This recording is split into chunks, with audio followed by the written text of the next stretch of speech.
Olá pessoal, tudo bem com vocês? Sejam bem-vindos a mais uma resolução de questões aqui do Social Concursos. Eu sou o professor Ederson Santos, coordenador aqui da área de serviço social no Social Concursos.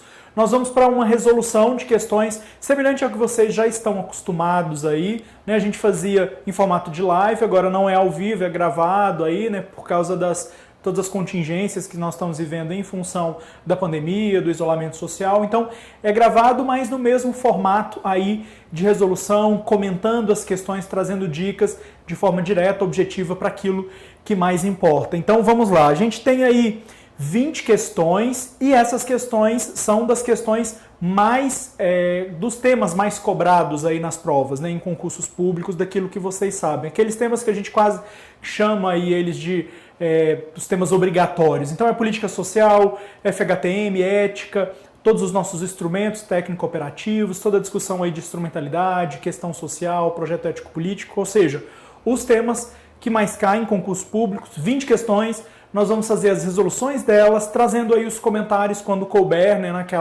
nas questões certas, erradas, e trazendo dicas aí objetivas diretas para vocês aí se prepararem. Então, vamos lá, 20 questões, resolução de 20 questões. Vamos começar, portanto, já direto ao ponto.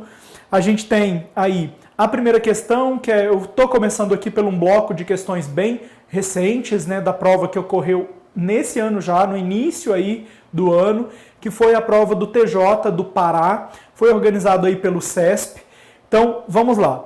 Vocês vão ver que aqui tem algumas dessas primeiras questões, tem muitas questões desse concurso, né, para trazer aí a questão mais agora, contemporânea, do que foi cobrado aí, de uma banca, né, que é muito importante, que está presente em muitos concursos, que muita gente aí gosta ou não gosta, mas de todo modo é uma banca que está presente em muitos concursos. Então vamos lá. Julgue os itens a seguir relativos às políticas sociais e ao serviço social. Item 1.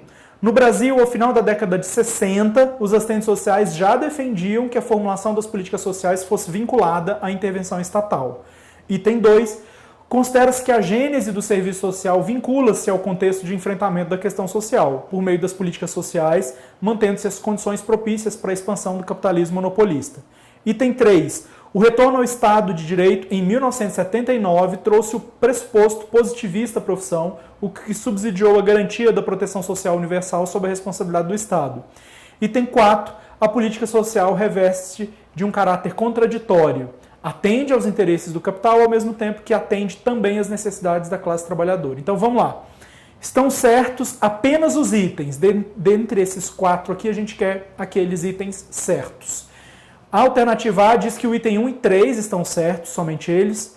A alternativa B, somente os itens 1 e 4 estão corretos. A alternativa C, somente os itens 2 e 4 estão corretos. A alternativa D, 1, 2 e 3 estão corretos. E a alternativa E, 2, 3 e 4 estão corretos. Para vocês, qual aí dos itens desses 4 que estão corretos? A resposta certa é a alternativa C. Os itens 2 e 4 estão corretos. E vamos aí rapidamente para comentar aí algumas questões importantes, porque aí a gente aproveita e faz uma boa revisão aí da relação entre política social e serviço social. Bom, vamos falar por que os outros itens, né, 1 e o 3, estão errados. No item 3, começando pelo 1, no item 1, fala que no Brasil, ao final da década de 60, os assistentes sociais já defendiam que a formulação das políticas sociais fosse vinculada à intervenção estatal. Essa informação ela é errada. Não foi nesse momento que isso aconteceu, né? O processo todo de reconceituação do serviço social aí foi na virada dos anos 70 para o início dos anos 80, então não é correto dizer que foi na década de 60, porque foi aí quase mais de 10 anos depois. Foi no final dos anos 70 para o início dos anos 80, e aqui nós estamos falando daquele período aí conhecido como o movimento de reconceituação do serviço social. Então, o item 1 está errado por isso. O item 3 está errado porque fala que o retorno do Estado Democrático de Direito em 79 trouxe o pressuposto positivista à profissão. Em primeiro lugar, o retorno do Estado de Direito no Brasil não foi em 79, foi em 84, né, com o fim definitivo do regime militar e a reabertura democrática em 84. Né, a gente tem um processo aí de transição, chamada transição lenta, duradoura e segura. Essa transição aí ela começa no final dos anos 70, vai no início dos anos 80 e se consolida. A partir de 84 é que o Brasil volta o regime democrático em 84. Então, esse é o primeiro erro. E o segundo, que diz que trouxe o positivista, o pressuposto positivista à profissão. Não trouxe esse momento aqui de reconceituação, foi, na verdade, para colocar fim a esse pressuposto positivista aí à profissão, ok? Então, o item 3 está errado por esses dois motivos aí. Então, novamente, item 2 e 4 estão corretos aqui para essa questão, ok? Vejam vocês, uma questão aparentemente simples e curta, no entanto, ela traz muitos elementos aqui, seja de política social e até mesmo no que diz respeito aí à FHTM, o movimento de reconceituação que é tão importante para nós. Então, fiquem ligados, é muito característico do CESP, mesmo numa questão que não é tão extensa, ele traz muitas informações em pouco espaço de tempo, então é importante ficar ligado aí para vocês verem o quanto que essa questão aqui acessou muitos conteúdos, seja de política social, seja de FHTM, seja do movimento de reconceituação aí, é importante ficar ligado. Vamos lá para a questão 2, é uma questão aí sobre direito previdenciário, também dessa prova do CESP aí, que foi para o TJ do Pará, a prova organizada, né, acontecida agora no início de janeiro, diz o seguinte: o auxílio reclusão é um benefício previdenciário devido apenas aos dependentes do segurado de baixa renda do Instituto Nacional de Seguro Social, INSS. Para que a família do detento possa ter direito ao benefício do auxílio reclusão, o segurado, antes de ter sido preso, deve ter cumprido a carência de contribuições mínimas de: alternativa A, 6 meses, alternativa B, 12 meses, alternativa C, 16 meses, alternativa D, 18 meses, alternativa E, 24 meses. Para vocês, qual é a resposta correta para essa aqui? É a alternativa E, 24 meses. Então, ou seja, para requerer o auxílio reclusão, quando a pessoa está na situação aí de prisão, ele primeiro tenha ter tido cumprido aí as contribuições para a Previdência, e não é qualquer quantidade de contribuições. É no mínimo 24 meses de contribuição, que é aí o chamado tempo de carência. Chamo muita atenção para vocês para esse tema, porque essa é uma alteração aí recente dos últimos anos, né? Durante muito tempo, o tempo de contribuição para requerer o auxílio reclusão era de 12 meses. Esse tempo de carência era de 12 meses.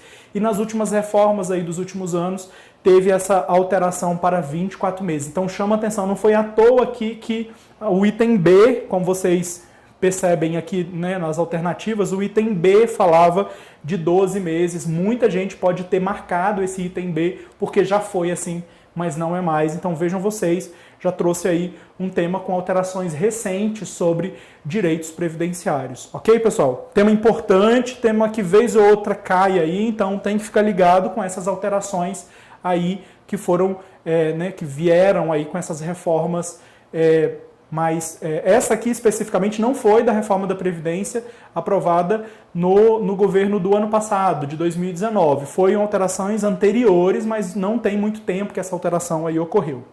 Vamos lá, então, para a nossa questão número 3, também aí do concurso do TJ, do TJ do Pará.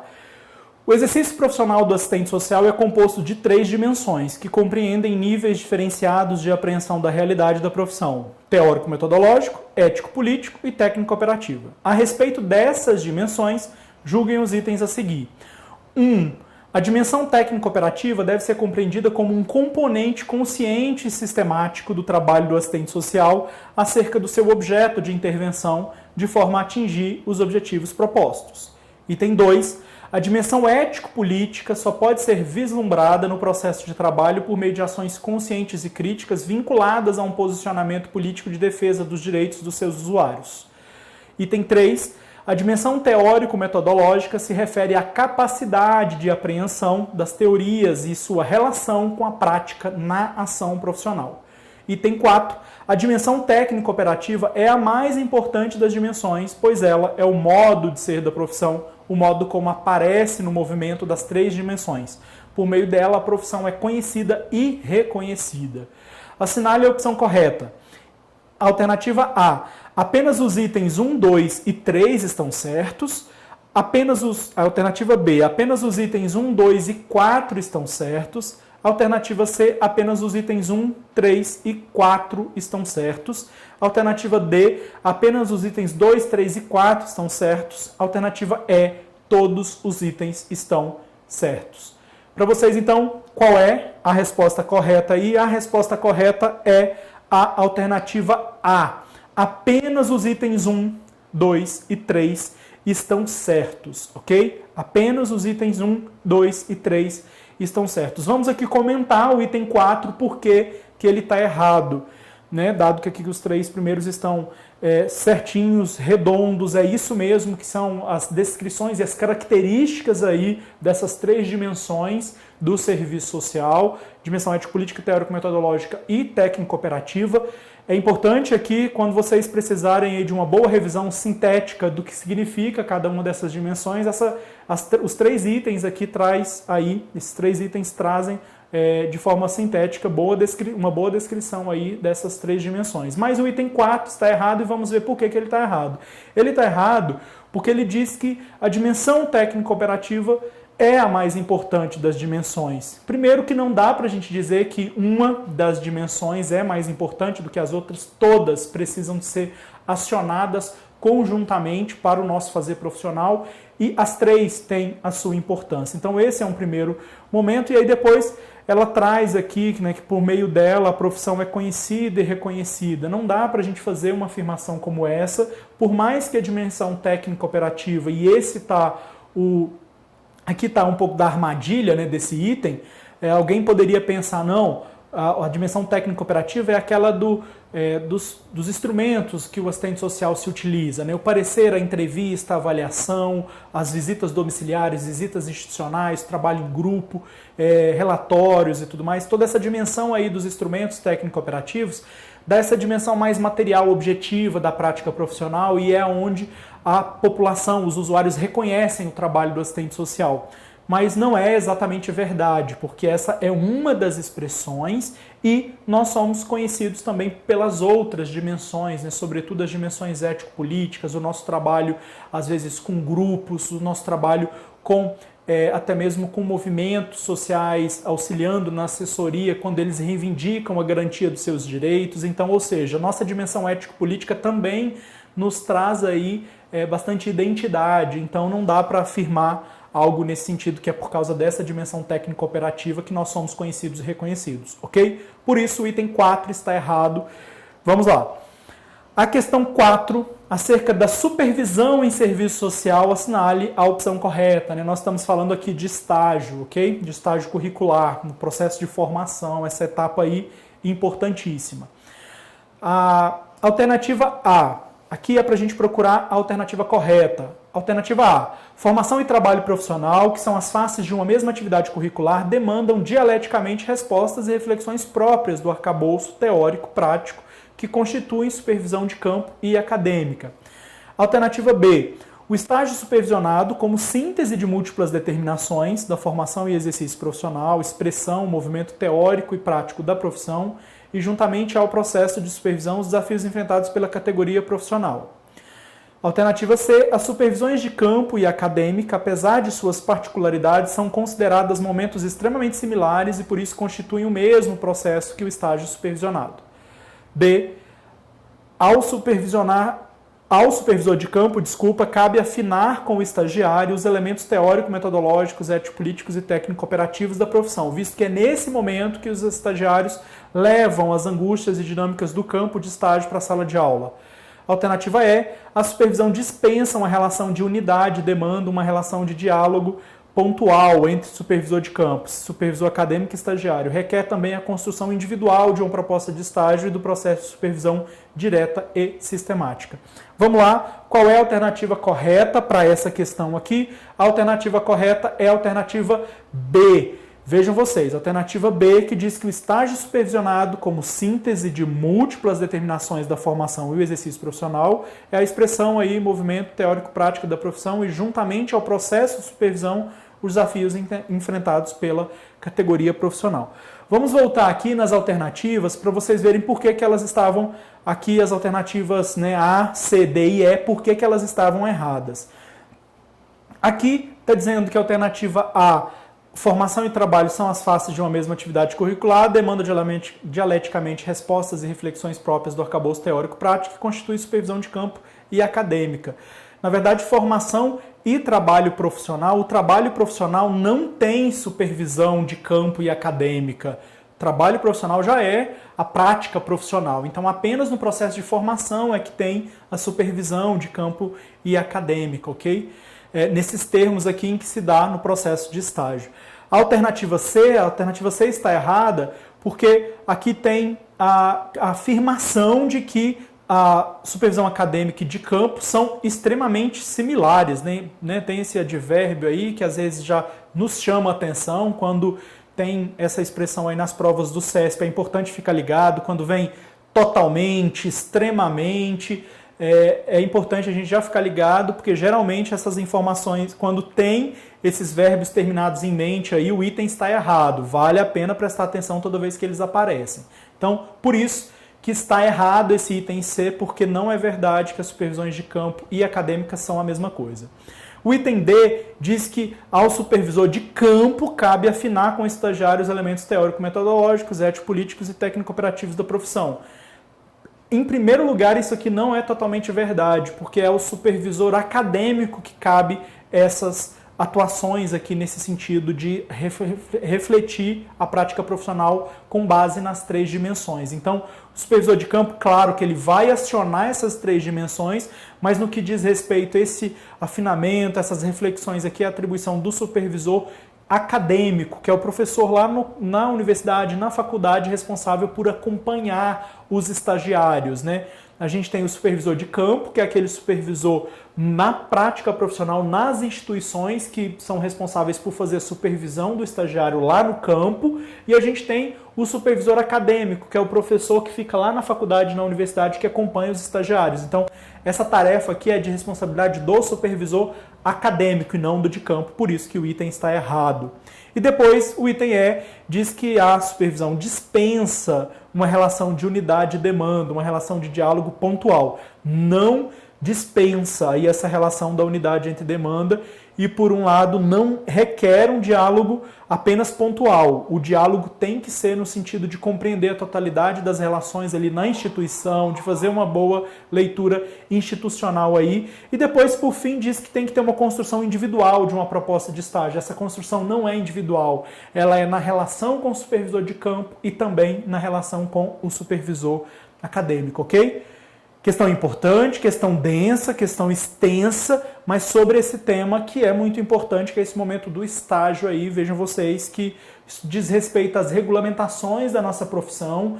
Então, isso vem dentro daquele item, né, ou daquela disciplina aí que os editais trazem como regulamentações da profissão, que fala do nosso código de ética, da nossa lei de regulamentação e todos os outros dispositivos que se tem aí para regulamentar a nossa profissão. Isso aqui está dentro desse tema maior, então fiquem ligados.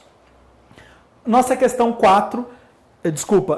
5 agora, né? A gente acabou de fazer a questão 4, questão 5, numa prova do ano passado, do Instituto Quadrix, aqui da Prefeitura de Jataí, em Goiás. Vamos lá, o instrumento técnico, os instrumentos técnico-operativos fazem parte da prática social do assistente social no exercício profissional. Com relação a esse tema, assinale a alternativa correta. A. Para a realização da visita domiciliar, é necessário que o assistente social articule as dimensões teórico-metodológicas, ético-políticas e técnico-operativas a fim de imprimir competência e direcionalidade a essa intervenção profissional. Alternativa B, para se ter objetividade na realização da entrevista, faz-se necessário o estabelecimento de uma relação hierárquica e de poder entre o entrevistador e o entrevistado, na qual o primeiro assume o total controle sobre o procedimento. Alternativa C. Um dos objetivos da visita domiciliar no serviço social é confirmar se as informações dadas pelos usuários são verídicas e coincidem com a realidade objetiva vivenciada por ele.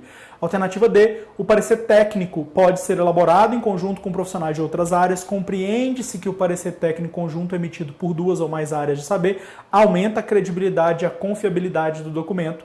Alternativa E. Todo parecer técnico deve ser conclusivo, assim como todo relatório deve conter um parecer técnico. Qual é a alternativa correta para essa questão? Questão muito importante aí sobre parecer, visita domiciliar, sobre os nossos instrumentos técnicos, que vocês sabem que caem muito aí em concurso. A alternativa correta é a alternativa A, que diz aqui da visita domiciliar, a relação entre as 3 dimensões, ok? Vamos aqui rapidamente para comentar pontualmente por que os itens B, C, D e E estão errados. Aqui no item B traz uma questão hierárquica de poder entre o entrevistador e o entrevistado. É o oposto disso. No momento da entrevista, o profissional tem que se colocar numa posição de horizontalidade com o usuário para tentar, nessa relação, sem hierarquismos, sem essa desigualdade de poder aí, de informações e de postura, inclusive, nesse momento, pela horizontalidade, a entrevista consegue sair e atingir os objetivos aí para esse instrumento técnico operativo específico aqui do assistente social nesse momento. A alternativa C fala de que um dos objetivos da visita domiciliar é confirmar se as informações dadas pelo usuário são verídicas. O nosso código de ética proíbe esse tipo de prática. Nós não podemos ter uma atuação que seja no sentido de investigar se as informações são verdadeiras ou não. Nas instituições existem outros profissionais ou outros serviços que podem fazer esse tipo de trabalho. A nossa prática nunca é no sentido de confirmar essas informações. Existem outros profissionais e outros instrumentos para poder fazer isso. O assistente social é proibido de fazer isso pelo nosso código de ética. A visita domiciliar, ela precisa de ser realizada para conhecer aquela realidade, para levantar todas as informações. Então, é importante ficar ligado. O item D diz que o parecer técnico pode ser elaborado em conjunto com os profissionais de outras áreas. Isso, em parte, é verdade, né? O Cefes, inclusive, tem regulamentação sobre isso, como um resultado final de um trabalho em equipe pode ser feito. No entanto, aqui diz que o parecer técnico conjunto dá mais credibilidade, confiabilidade do documento. Isso não é verdade, né? Não existe exatamente esse julgamento de valor nesse parecer. O que é importante, o parecer social feito pelo assistente social tem que ser feito apenas por ele, assinado por ele, e isso pode compor um relatório maior feito inclusive com outros profissionais. Por exemplo, no caso da justiça, isso acontece muito, quando o assistente social atua junto com o psicólogo, ali num caso que precisa omitir uma opinião técnica para subsidiar uma decisão judicial, por exemplo, isso aqui é importante e tem regulamento sobre isso. O assistente social faz a parte dele separada, assina aquela parte e depois isso compõe outros aí pareceres de outras categorias profissionais, ok? E depois está dizendo, a alternativa é que todo parecer técnico deve ser conclusivo, assim como todo relatório deve conter um parecer técnico. Não é verdade que todo relatório deve conter um parecer técnico. É muito comum um relatório apenas ser com a finalidade de relatar determinada situação, informar determinada situação de um modo mais aprofundado. E não necessariamente isso aqui precisa de ter um parecer técnico, ok? Então vamos lá para a questão número 6, também na mesma banca da questão anterior, aí, banca Quadrix, da Prefeitura aqui de Jataí, de Goiás. Segundo a lei da Previdência Social, uma questão aí novamente, né, da política de previdência, assinale a alternativa correta. A. É uma política que compõe o tripé da Seguridade Social junto com a política de saúde e a política de educação. Alternativa B. É uma política social não contributiva e universal. Alternativa C. São assegurados pela lei da Previdência Social todos os trabalhadores, independente da natureza do trabalho que residam em território nacional. Alternativa D. O auxílio-doença é um benefício previdenciário que será devido ao segurado que após 12 meses, 12 contribuições mensais, fica incapacitado para seu trabalho por prazo superior a 15 dias. Consideram-se como dependentes do segurado para fins de reconhecimento dos benefícios da Previdência Social somente a esposa e o marido, a companheira e o companheiro, desde que a requisição do benefício esteja sob a vigência do casamento ou da união estável e filhos e filhas de qualquer condição menores de 24 anos de idade ou inválidos. Vamos lá, qual é a alternativa correta? A alternativa correta é a letra D, que fala do auxílio-doença, tá? É uma boa descrição aqui do auxílio-doença. Vamos lá rapidamente por que as outras alternativas estão erradas. A letra A diz que o tripé da Seguridade Social, ok, que a política de previdência compõe a Seguridade, só que está dizendo que, junto com a política de saúde e a política de educação, a política de educação não compõe a Seguridade Social, é apenas assistência social, previdência e saúde. Depois diz que a política de previdência ela é não contributiva e universal. Isso não é verdade. A política universal é a política de saúde e a política não contributiva é a assistência social. A previdência, para ter acesso a ela, precisa de contribuir.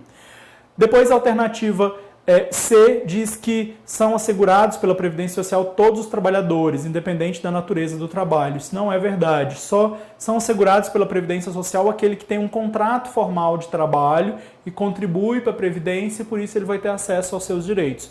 Com exceção, os trabalhadores, por exemplo, os trabalhadores informais, eles só vão ter acesso à Previdência se eles contribuírem para a Previdência de forma facultativa, né? Como contribuinte individual aí. Então, não é verdade que todos os trabalhadores são a todos os trabalhadores é assegurado aí a proteção da Previdência Social, apenas aqueles que contribuem.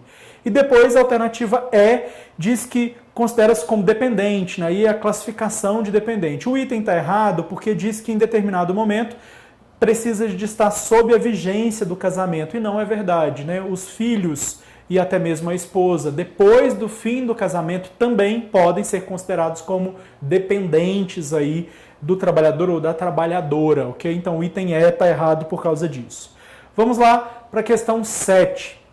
A formação profissional do assistente social na sociedade brasileira contempla a necessidade de acompanhar as transformações societárias. Com base na perspectiva crítica referente às transformações societárias contemporâneas, assinale a alternativa correta. A. A reestruturação produtiva, caracterizada pela modernização da economia e pela globalização das relações sociais, contribui para a estagnação da questão social na sociedade contemporânea. Alternativa B. A partir dos anos 90, houve um aumento das parcerias entre o Estado e a sociedade civil, com compartilhamento e repasse das funções estatais no atendimento das necessidades sociais da população para o terceiro setor. Esse fenômeno não traz impactos negativos para o cidadão nem para a sociedade, uma vez que o indivíduo continuará a ser assistido em suas necessidades. Alternativa C. Na esfera estatal, constata-se que o Estado realiza a redução dos gastos sociais, o que contribui para o processo de desresponsabilização na oferta das políticas sociais, caracterizando o Estado mínimo. Alternativa D. As políticas sociais na sociedade capitalista são concebidas como concessões do Estado e incorporam o atendimento integral das demandas da classe trabalhadora e das classes populares. Alternativa E. O aumento das organizações não governamentais na oferta das políticas sociais está diretamente relacionado com o fortalecimento da sociedade civil, com o aumento do controle social por parte da população e com a conquista de direitos sociais. A alternativa correta é a alternativa C, que fala aí da esfera estatal, realiza redução dos gastos sociais, o que contribui para o processo de responsabilização, ok? Rapidamente sobre por que os outros itens, o A, C, D e E, estão errados. O item A fala que no processo de reestruturação produtiva, aqui, na modernização e tudo mais, contribui para a estagnação da... Deixa eu só destacar bem aqui para vocês que ele aqui diz que contribui para a estagnação da questão social. E não é a estagnação da questão social, pelo contrário, é a expansão aí das múltiplas expressões da questão social, né? Quanto mais tem essa restrição produtiva, a questão da globalização das relações sociais, redução do papel do Estado, a gente tem uma proliferação, na verdade, das expressões da questão social. Depois, o item B fala... O item B ele fala que a partir dos anos 90 houve um aumento aí das parcerias entre Estado e sociedade civil. Isso é verdade. Com compartilhamento e repasse de funções estatais para o terceiro setor. Só que aí ele afirma que esse fenômeno não traz impactos negativos para o cidadão. E ele traz sim impactos porque quando o Estado se desresponsabiliza e transfere essa responsabilidade para as organizações da sociedade civil, as necessidades dos cidadãos não são atendidas aí a contento. Depois a alternativa D diz que as políticas sociais na sociedade capitalista são concebidas como concessões do Estado e incorporam um atendimento integral das demandas da classe trabalhadora e das classes populares. Não é verdade que incorpora as demandas de atendimento integral. Apenas o atendimento aí é em parte, né, de todas as suas demandas. Por fim, o item E fala que o aumento das organizações não governamentais na oferta das políticas sociais está diretamente relacionado com o fortalecimento da sociedade civil, com o aumento do controle social. Esse fortalecimento aqui e depois esse aumento do controle social não são verdade. Acaba que quando transfere para a sociedade civil, a dificuldade de realizar o controle social é aí que ela se dá. A gente está falando aqui, imagina, todos os nossos conselhos de acompanhamento aí dos direitos, Conselho Nacional de Saúde, quando se tem a transferência para as organizações da sociedade civil, é aí é que se perde o controle dessas políticas, porque todos os nossos órgãos de controle aí social, democrático, não alcançam essas organizações aí da sociedade civil na maioria das vezes, ok? Então, um item complexo, bastante extenso, mas importante aí das relações das políticas sociais do Estado e da questão social.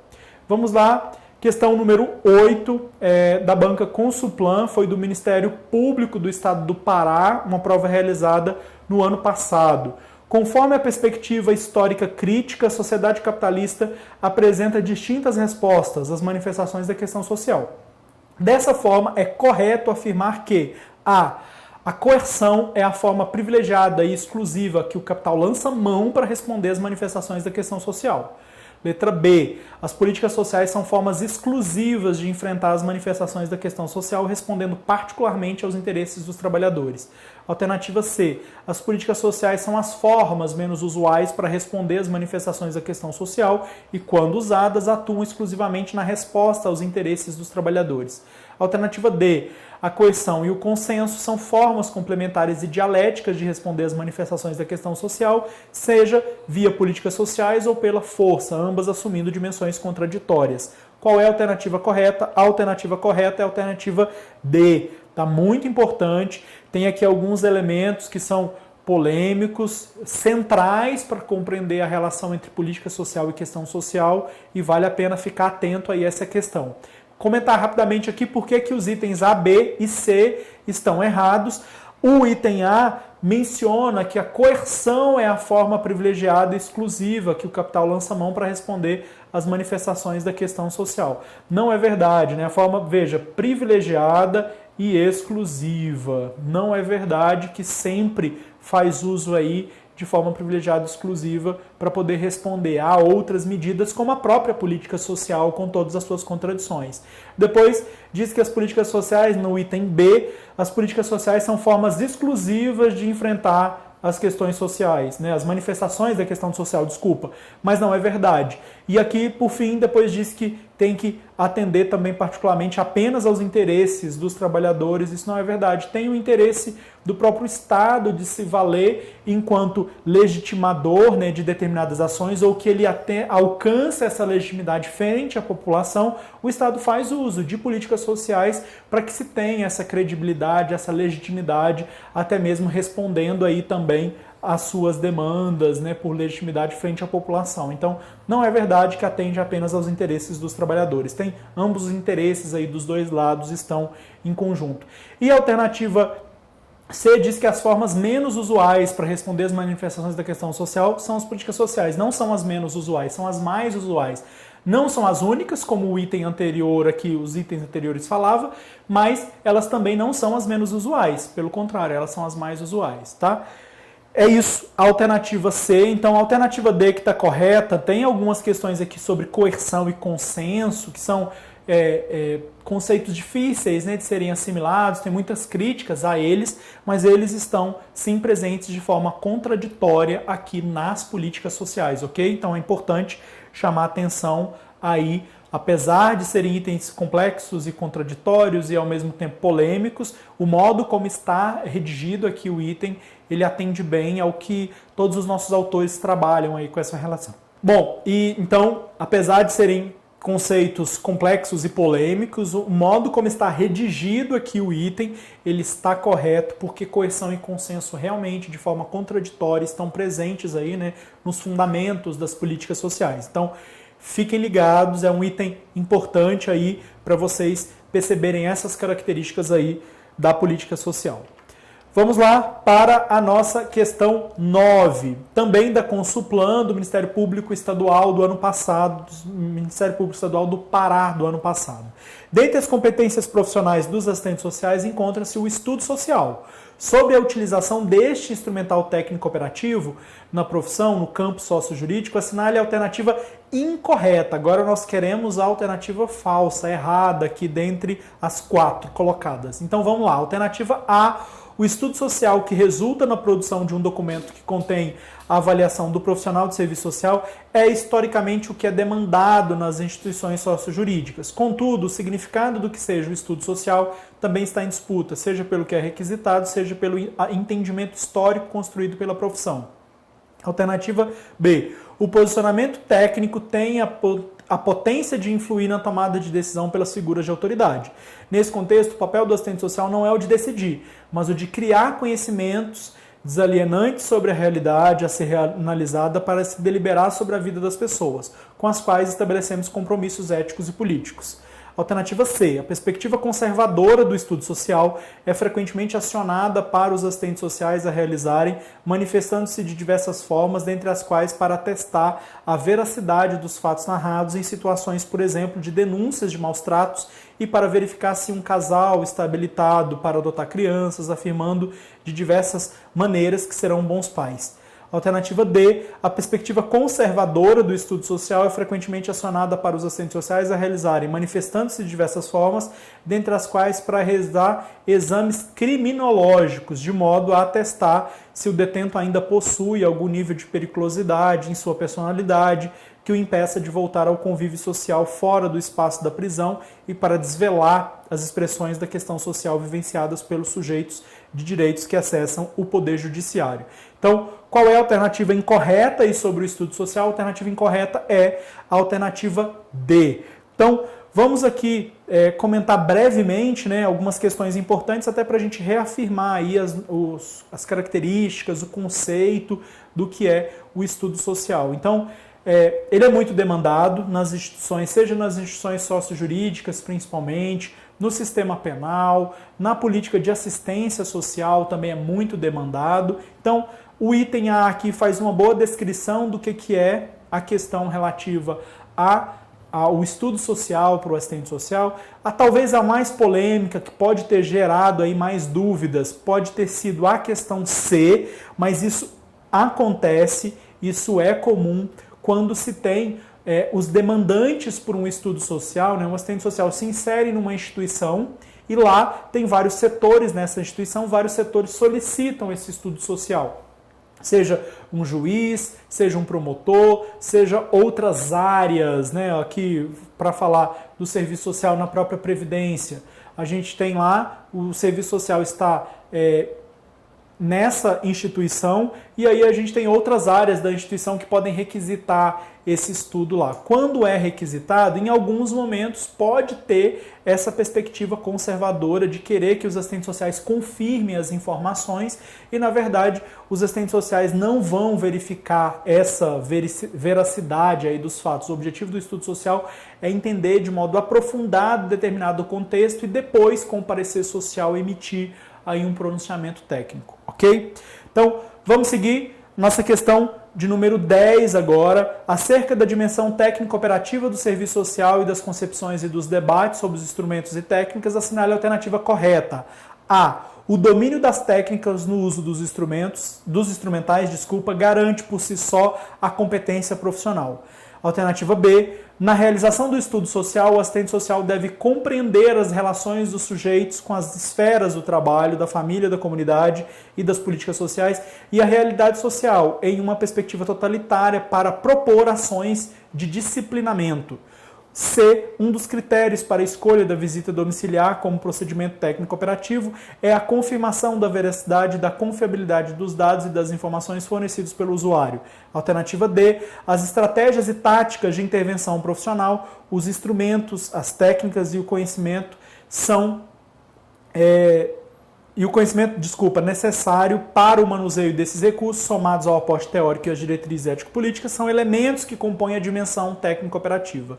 A alternativa é: o relatório, a visita domiciliar e a entrevista são instrumentos privativos do serviço social. Vamos lá, qual é a alternativa correta aqui sobre os instrumentos e técnicas utilizados pelo assistente social? A alternativa correta é a alternativa D, ok?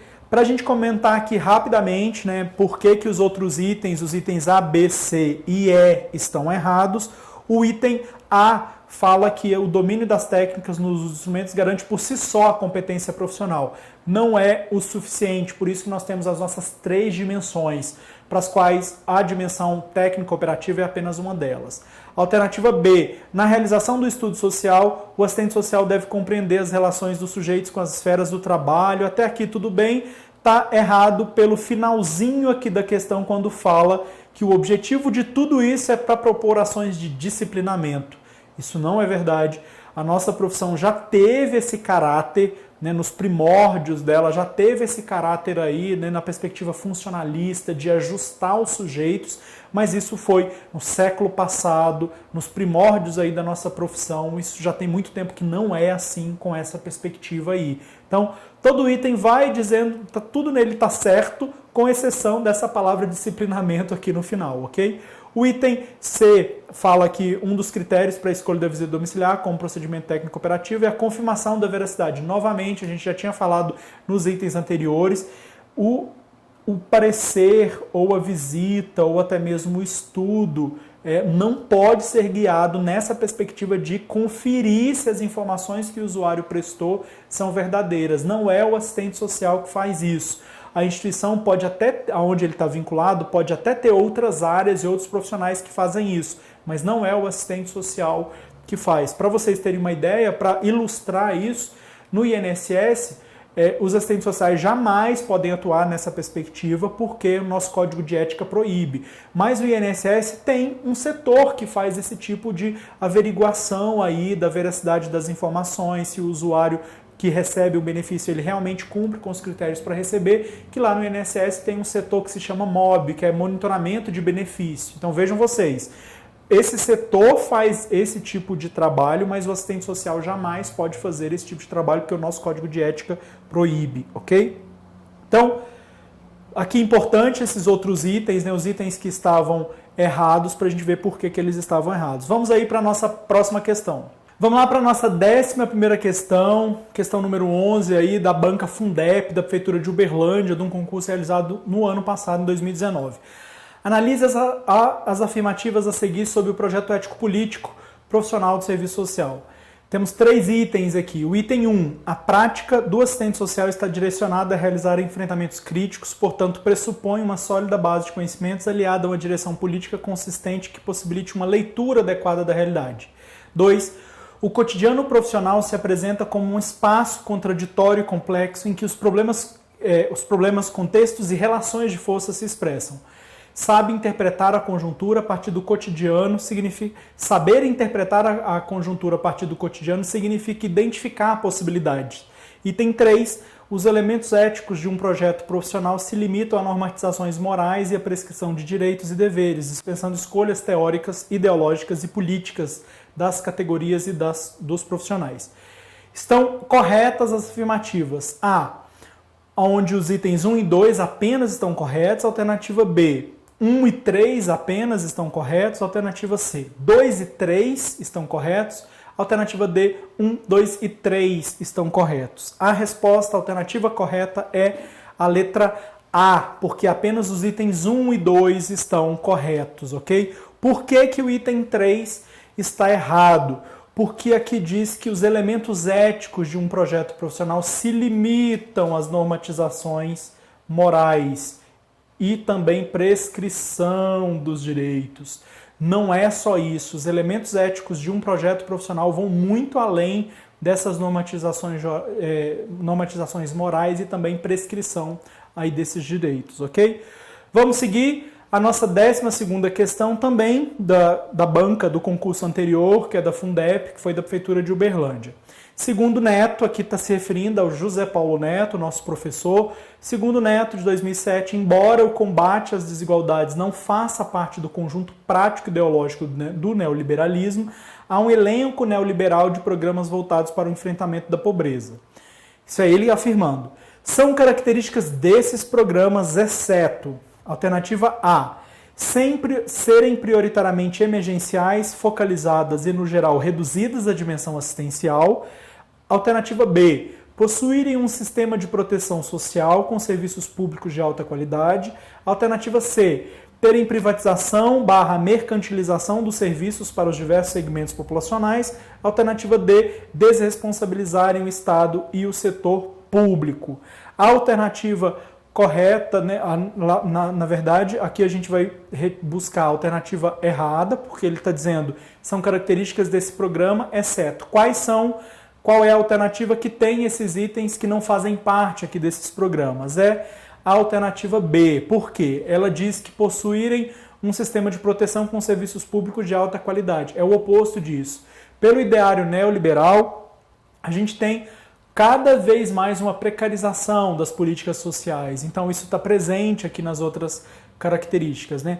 A gente tem nos outros itens demarcando aí essas características. Então, por exemplo, como é o caso do item A, que fala é muito característico aí desse momento a gente ter apenas políticas reduzidas à dimensão assistencial, a gente ter privatização e mercantilização e a gente ter desresponsabilização aí do Estado, ok? Então, aqui, reduzidos à dimensão assistencial, desresponsabilização e também privatização e mercantilização são muitas das características aí presentes nas políticas sociais demarcadas aí num contexto de políticas neoliberais. Vamos para a 13ª questão. A banca FCM da Prefeitura de Carnaíba, de Minas Gerais, um concurso realizado no ano passado. O processo de trabalho no âmbito do SUAS, do Sistema Único de Assistência Social, adota o enfoque interdisciplinar partindo da compreensão de que a. As vulnerabilidades e os riscos sociais são complexos, multifacetados e exigem respostas diversificadas. Alternativa B. As ações socioassistenciais devem ser realizadas com o envolvimento individualizado de técnicos com diferentes formações. Alternativa C. Assistentes sociais devem ofertar plantão social e profissionais de psicologia devem adotar o atendimento psicoterapêutico. Alternativa D. O público do SUAS necessita, além do assistente social, de médicos para curar as doenças específicas da população pobre. Então, qual é a alternativa correta? A alternativa correta é a alternativa A. As vulnerabilidades e os riscos sociais são complexos, multifacetados e exigem respostas diversificadas. Vamos rapidamente passar pelos as outras três alternativas para a gente ver aonde é que elas estavam erradas. Primeiro, a gente tem aqui a alternativa B, fala de um envolvimento individualizado de técnicos com diferentes formações. Isso não é um envolvimento individualizado. Tem os trabalhos em grupos, trabalhos, o PAIF mesmo, serviço aí de atenção integral às famílias. É muito comum ter grupos aí para o atendimento das famílias na política de assistência social, então não tem nada de trabalho individualizado aí. Depois, a alternativa C fala que os assistentes sociais devem ofertar plantão social e os profissionais de psicologia devem atender as demandas do ponto de vista psicoterapêutico. É mais do que isso, né? Os psicólogos no Sistema Único de Assistência Social trabalham muito com a psicologia social, com trabalhos em grupo. E depois, a alternativa D diz que o público do SUAS necessita de médico para curar as doenças específicas. A população, claro, necessita de médico, mas isso não é atribuição do SUAS. Isso é atribuição do SUS, nosso Sistema Único de Saúde, ok? Então, por isso que o item D está errado. Vamos para a questão 14, também da mesma banca, FCM, aí da Prefeitura de Carnaíba de Minas Gerais, em 2019, o ano passado, esse concurso. Tem aqui um caso concreto. O senhor Gilberto é cadeirante e precisa dar entrada com a documentação para a renovação do seu benefício de prestação continuada. Procurou o Centro de Referência de Assistência Social, CRAS, de seu bairro para obter informações. Chegando lá, o porteiro teve de carregá-lo para entrar no equipamento, pois o acesso se dá apenas por uma escada. Nessa situação, de acordo com o Estatuto da Pessoa com Deficiência, o senhor Gilberto teve sua circulação com segurança impedida em função de uma barreira A. urbanística, B. de transporte, C. arquitetônica, D. tecnológica. E os tipos de barreiras que a Lei Brasileira de Inclusão, ou então Estatuto da Pessoa com Deficiência, como o enunciado aqui denominou, quais são os tipos de barreiras aí, né? Isso é muito importante, tem caído cada vez mais aí nos concursos. Então, aqui o item correto, qual foi o tipo de barreira que o senhor Gilberto enfrentou, é a barreira do tipo arquitetônico, ou seja, há um desenho arquitetônico que não previu aí todas as necessidades específicas para a acessibilidade das pessoas e, portanto, ele enfrentou a barreira arquitetônica. Rapidamente, né, a barreira urbanística está muito mais ligado aos espaços urbanos, né, a circulação das pessoas nos espaços urbanos, aí, nos espaços coletivos. Barreira de transporte, obviamente, tem a ver com o transporte, sobretudo transporte público ou quaisquer outros tipos de transporte aí que não tem o desenho universal conforme a Lei Brasileira de Inclusão, conforme o Estatuto da Pessoa com Deficiência.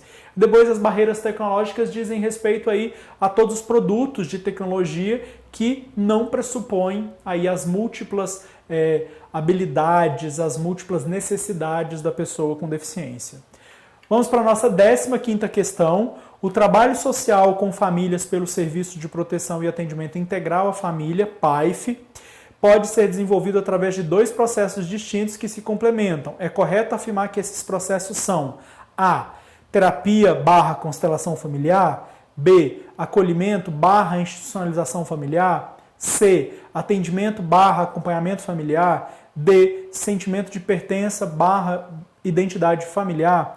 A alternativa correta para o que o Serviço de Proteção e Atendimento Integral à Família faz na política de assistência social é a alternativa C, atendimento/acompanhamento familiar. Pessoal, muito importante porque esse item aqui tem várias temáticas, ora que são absurdamente equivocadas, ora trazem questões aí polêmicas, que a gente já enfrentou essas polêmicas aí num passado não muito distante, sobre em que medida que o serviço social pode se incluir em grupos que ofereçam terapias, aí, terapias coletivas e tudo mais, e o nosso conselho se posicionou contra esse tipo de inserção. Então, veja, aqui fala de terapia, de constelação familiar, esse não é o objetivo aqui do PAIF, ok? Que é do Serviço de Proteção, além de uma boa, importante a gente chamar a atenção para isso, né? Durante muito tempo a gente continua chamando PAIF, a sigla PAIF, mas ele é mais do que um programa, ele nasceu o programa e hoje ele é um serviço, que é o Serviço de Proteção e Atendimento Integral à Família. Mas a sigla PAIF, ela estava muito já no imaginário aí de todos os trabalhadores da assistência, no imaginário da população, e a gente continua nos documentos aí oficiais, continua tendo a sigla PAIF, pelo que já estava no imaginário, historicamente já demarcado essa sigla, mesmo que o nome mudou para serviço, não é mais programa, é serviço, ok? Tem essa dica aí que é importante para a gente. Então, não é aqui sentimento de pertença, identidade familiar, não é a questão de atendimento, acompanhamento familiar. Não é a questão de acolhimento e institucionalização familiar, é atendimento e acompanhamento familiar. O programa, aqui o PAIF, o Serviço de Proteção Integral à Família, ele tem o objetivo, inclusive, de evitar que a gente tenha institucionalização, né, que é um caso extremo, onde as pessoas têm muitos direitos que não são garantidos, então o objetivo do PAIF é exatamente evitar que haja institucionalização. Ok? Preservando aí os direitos, o direito ao convívio familiar, sobretudo, que é um dos direitos aí afiançados pela política de assistência social. Vamos para a nossa 16ª questão. A banca Covest foi da Universidade Federal do Pernambuco, uma prova realizada no ano passado. Para aprofundar o conhecimento sobre a questão social por meio da pesquisa e em coerência com o projeto ético político profissional, é preciso conhecer os procedimentos de pesquisa e fazer escolhas. Em relação à pesquisa em serviço social, assinale a afirmativa correta. A. Parte da perspectiva de conhecimento se limita ao que pode ser observado empiricamente e quantificado, utilizando-se do positivismo para buscar dados quantitativos que expressem com toda a riqueza o real. B. Adota uma leitura compreensiva do real, ouvindo os sujeitos que vivenciam os problemas sociais, pois somente eles podem expressar o que pensam e sentem diante das condições de vida, privilegiando assim a realização de entrevistas e a construção de história de vida. Alternativa C. Adota diferentes lógicas para conhecer o real, combinando a concepção positivista com a compreensiva, de forma a obter uma leitura repleta de mediações que deem as dimensões quantitativas do real, mas também seus aspectos qualitativos e subjetivos. Alternativa D. Parte do real orientado pela razão crítico-dialética, utilizando diversos procedimentos quantitativos e qualitativos para captar as diferentes dimensões do problema, situando-o em sua historicidade, mediações, contradições, ultrapassando a aparência. A alternativa E reconhece que o conhecimento proveniente do intelecto, formal abstrato, implica a aceitação passiva de informações que nos chegam à experiência pelo cotidiano, pela necessidade de sobrevivência, de reprodução da existência. Então, a alternativa correta é a nossa alternativa D. Vamos voltar aqui para comentar algum dos motivos pelos quais os outros itens, né, o A, o B, o C e o E, estão errados. Aqui, não é verdade, na alternativa A, não é verdade que o conhecimento aqui por meio da pesquisa se limita ao que pode ser observado empiricamente e quantificado. É muito mais do que isso.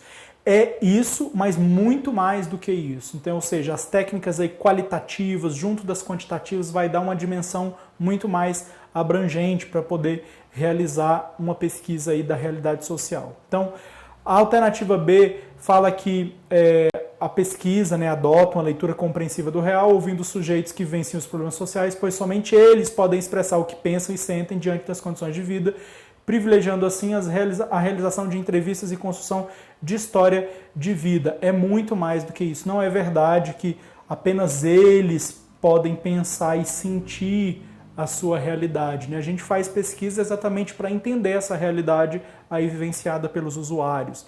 Depois, a alternativa C fala que as diferentes lógicas, né, adota diferentes lógicas para conhecer o real, combinando a concepção positivista e compreensiva. Isso não é verdade, é o contrário, é para superar essa perspectiva positivista e apenas compreensiva. E depois, a alternativa fala que implica uma aceitação passiva de informações que nos chegam pela experiência aí do cotidiano. É pelo contrário, a partir da pesquisa a gente vai pegar essas informações que chegam do cotidiano para compreender de forma mais aprofundada determinado caso, e não simplesmente aceitar aquilo que chega pela fala dos usuários ou pelos números que a gente consegue verificar aí daquela realidade, ok? Vamos para a nossa 17ª questão. O SUAS define e organiza os elementos essenciais e imprescindíveis da execução da política de assistência social. Dentre as bases organizacionais que estão previstas no seu processo de gestão, assinale entre as opções abaixo a alternativa correta. A matricialidade sociofamiliar, priorizando a composição familiar biológica, a descentralização político-administrativa e abrangência nacional. C, o financiamento e a captação de recursos das ONGs. D, o controle social e a participação dos usuários na escolha dos gestores da política.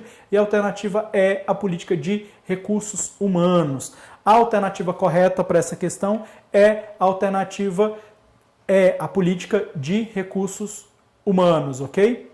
A gente, voltando aqui, por que esses outros itens a gente teria aqui, né, os itens, por que eles estão errados? A gente tem a matricialidade sociofamiliar, priorizando a composição biológica. A matricialidade sociofamiliar não prioriza a composição familiar biológica, ela respeita todas as composições familiares que existem, não existe a composição correta ou a composição familiar errada, a política apenas vai respeitar aquela composição ali que já existe, porque todas as pessoas precisam ter os seus direitos garantidos. Então, tem aqui a questão da descentralização política administrativa e de abrangência nacional. Não é disso, né, que a gente está falando aqui nesse ponto, e também não tem financiamento e captação dos recursos das ONGs, né? Isso não é atribuição aqui do processo de gestão, ok? É disso que o item fala, no que diz respeito ao processo de gestão aqui, né, dos trabalhadores, da política de assistência social. Não tem nada a ver, a política de assistência social não tem nada a ver com o que diz respeito à captação de recursos pela sociedade civil, pelas ONGs. E depois fala do controle social e participação dos usuários nas escolhas dos gestores da política. Isso aqui pode ser potencializado, pode ser oportunizado, mas não tem a ver com o processo aqui de gestão, né, determinado aqui pelo próprio enunciado da questão, ok? Vamos lá. A questão 18 agora, ela fala da política social no Brasil, ela fala da política social no Brasil, é uma questão também do ano passado, aí, do concurso para a Universidade Federal do Pernambuco. A política social no Brasil tem origem nos anos 30, associada formalmente a direitos sociais conquistados pela classe trabalhadora. Acerca do tema, assinale a alternativa incorreta, estamos buscando a errada agora. A política social brasileira, no contexto de 30 a 64, foi submetida a práticas populistas e nacional-desenvolvimentistas. Alternativa B. No período de 64 a 85, a política social foi utilizada como compensação ao cerceamento dos direitos civis e políticos praticados pelo Estado. Alternativa C. No período de 85 a 90, um marco para a conquista de direitos de cidadania inéditos no Brasil foi a promulgação da Constituição Federal de 88. Alternativa D, nas décadas de 90 e 2000, a política social mantém um padrão meritocrático e conservador, impossibilitando o acesso dos trabalhadores à proteção social. Alternativa E, a partir de 2016, desencadeou-se um extensivo desmonte da Seguridade Social decorrente da aprovação da emenda constitucional que congela os gastos públicos para a execução das políticas sociais. Então, a alternativa incorreta é a alternativa E, ok? Desculpa, alternativa D. Alternativa incorreta é a alternativa D. Vamos comentar brevemente aqui, né, as outras questões. Pessoal, vocês vejam que uma questão até relativamente curta, ela trouxe aqui praticamente 100 anos da política social, as características da política social para cada determinada época aí que a gente tem compreensões, alcances e características diferenciadas da política social.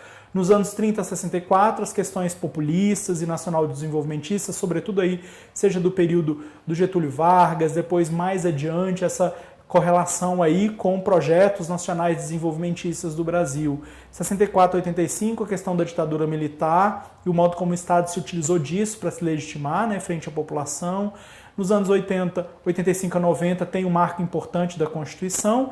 E depois, por fim, vejam vocês, o item E já trouxe aí os impactos do que foi aquela chamada, né, PEC do fim do mundo, que reduziu os gastos para as políticas sociais pelos próximos 20 anos. Isso uma consequência grave para as políticas sociais e algo bastante recente aí no nosso contexto mais contemporâneo da política social. Vejam vocês que uma questão já abordou aí essas características bem recentes na política social, nesse enquadramento específico dos últimos anos aí, para entender como é que as políticas sociais elas se alteram com o passar do tempo, ok? Então, uma questão muito boa para fazer um bom recorte e até mesmo uma revisão do modo como as políticas sociais se comportaram em determinado período histórico. Isso é muito importante aí, até mesmo para revisar, né? Quando você resolve uma questão como essa aí nas vésperas da prova, você assenta bem e fixa bem esse conteúdo aí.